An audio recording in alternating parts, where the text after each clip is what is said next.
हमारी next reaction है negative order reaction. जो हमारी नेगेटिव ऑर्डर रिएक्शन होती है ये क्या होती है, same time rate of chemical reaction decreases. कभी कभी क्या ऐसा होता है कि जो रेट होता है केमिकल रिएक्शन का वो क्या करता है, डिक्रीज करता है, और जो कंसंट्रेशन होती है वो क्या करती है, हमारी इंक्रीज करती है। जब रेट डिक्रीज करता है और कंसंट्रेशन इंक्रीज करती है तो ऐसी रिएक्शन को क्या बोलते हैं, हम नेगेटिव ऑर्डर रिएक्शन बोलते हैं। अब इसका जो एग्जांपल है वो क्या है, जो हमारी ओजोन गैस होती है जब वो O2 में कन्वर्ट होती है ऑक्सीजन में, तो ये जो ट्रांसफॉर्मेशन होता है O3 का, ओजोन का ऑक्सीजन में कन्वर्ट होना हमारी नेगेटिव ऑर्डर रिएक्शन कहलाता है। इस समय क्या होता है, हमारा जो रेट होता है वो डिक्रीज करता है और कंसंट्रेशन इंक्रीज करती है। अब हमारी नेक्स्ट क्या है, हमारी फर्स्ट ऑर्डर रिएक्शन क्या है, हमने इसका प्रूफ अच्छे से देख रखा है। अभी खाली हमें फॉर्मूला पढ़ना है। फॉर्मूला क्या होता है, K = 2.303 अपॉन में T log A अपॉन में A माइनस X।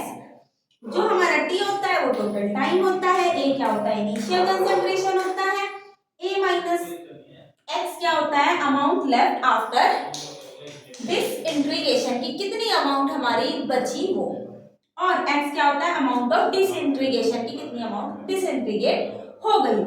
अब क्या होता है, n = n0, ये एक और फॉर्मूला है, n = n0 1/2 की पावर n। जो n0 होता है इसे इनिशियल अमाउंट बोलते हैं जिसे a कहा जाता है, और जो हमारा कैपिटल N होता है अमाउंट लेफ्ट आफ्टर डिसइंटीग्रेशन के बाद जो अमाउंट बचती है उसे कहा जाता है, यानी कि A माइनस एक्स को कहा जाता है।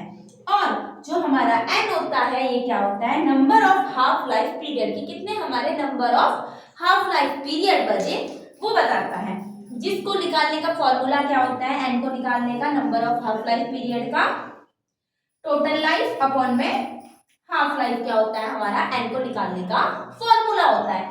इसके बाद हमारा जो नेक्स्ट है वो क्या है, एवरेज लाइफ पीरियड है।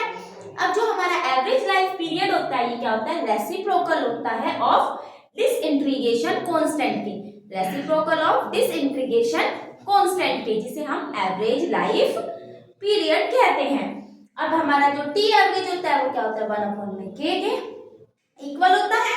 अब जो हमारा k होता है वो क्या होता है, 6.393 अपॉन में टी हाफ। अब इसकी जगह हम यहाँ पे ये वैल्यू रख लेंगे तो टी हाफ हमारा ऊपर चला जाएगा, तो जो हमारा टाइम एवरेज होगा वो क्या होगा, 1.44 इंटू टी हाफ होगा। और ये फॉर्मूला हमें टाइम एवरेज का रिमेंबर रखना है। इसके बाद एक रिलेशनशिप है बिटवीन टी हाफ, जो हमारा टाइम हाफ है वो, और जो हमारा टाइम है उसके बीच में। सिंपली हम क्वेश्चन को किस तरीके से निकाल सकते हैं बिना दो इक्वेशन बनाए। अब जो हमारी x परसेंटेज में अगर हमें क्वेश्चन दिया हुआ है, relationship between T half and time of x percentage, जो भी हमारा टाइम ऑफ x परसेंटेज है और x क्या है हमारा डिकम्पोजिशन।